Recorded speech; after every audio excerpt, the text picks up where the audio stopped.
Good morning, good people. So I'm on my way to the gym, and prior to hitting the road, I saw a video. It seemed that Cliffe responded back to the Harvard student that him and his son had a debate with, or his son more so, that has gone viral. And I was shocked to hear his response to what he had to say in regards to it. Check it out. At what point in time do you see somebody as false and somebody as true? All right. Please do not watch it unless you really have to. But last Thursday at MIT, Stuart and I were confronted by some Orthodox Christians who were really wanting to push transubstantiation. And Stuart and I agreed we did not handle it very well. We never had anybody really push us as hard. And these were great guys, all right? Now, sir, really, I could give a rip whether you believe in transubstantiation or whether you believe communion is symbolic of the death of Christ. I really just don't think it makes that much difference. And I don't want to offend anybody, but if you think our purpose in life is to go around and straighten out people on transubstantiation or symbolism of communion, I strongly disagree. We got people starving to death today. We got people going to hell who need Jesus. And for me to try and convince Catholics that they shouldn't be into transubstantiation, or to convince Protestants that they should believe more strongly in the presence of Christ in communion. I mean, come on. I'm just glad you celebrate communion, okay? Focus on Christ, trust in him, and go at it. So it's interesting to point out that he realized that the Orthodox brother had the upper hand of the debate. And it's interesting that he's telling people not to watch it, right? And I mean, obviously, part of that is because the Orthodox had the upper hand in the debate, the Harvard student, Oriental Orthodox. And man, kudos to Deacon for that. That was an amazing discussion. And I have a lot of respect for him and the burning bush and his buddy there. I believe it's Caleb.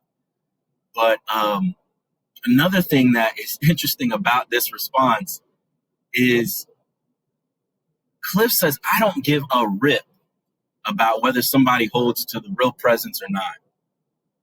That is alarming. So we don't care about theology no more? What? Bro, what are you talking about, man? When I heard him say that, I was like, what?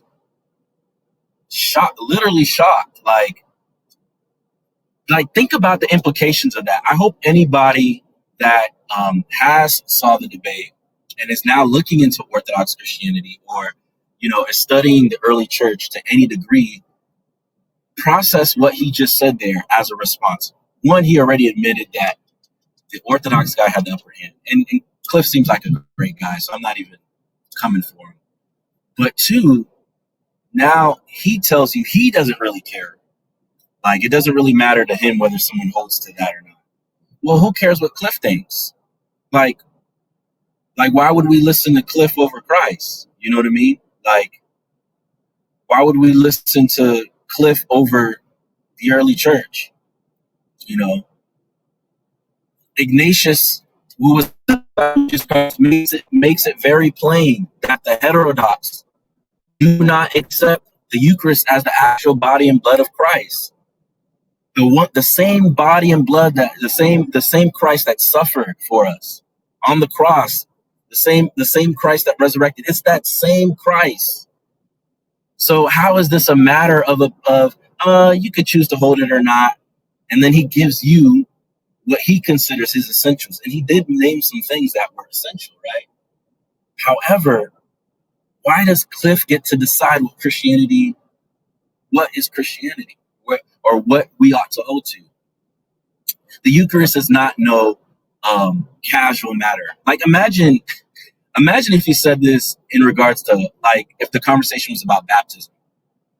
There's some evangelicals that see baptism as an outward sign of an inward change, right? And imagine if he's just like, yeah, it's okay if some people believe that baptism saves, even though the Bible does say that. Yeah. Even though it's okay if some people believe that baptism now saves you, or that baptism is for the forgiveness of sin, or if they believe it's a symbol. Like, what? This makes no sense. This makes no sense. The Eucharist is the medicine of immortality, as told by the early church. Jesus said himself that you must partake, right? Jesus said himself that if you do not eat, if you do not drink his flesh and his blood, you have no life in you.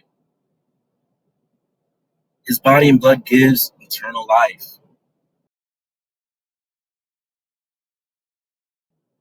Right? It's a normative means for the Christian. So why listen to Cliffe? Who would you rather listen to? Cliffe or Jesus? Would you rather listen to Jesus or Cliffe? I don't know. I thought that was an interesting response. I was rather shocked. But hey, let us know what you think in the comment section. Does this make sense to you? Can anybody have a la carte form of Christianity?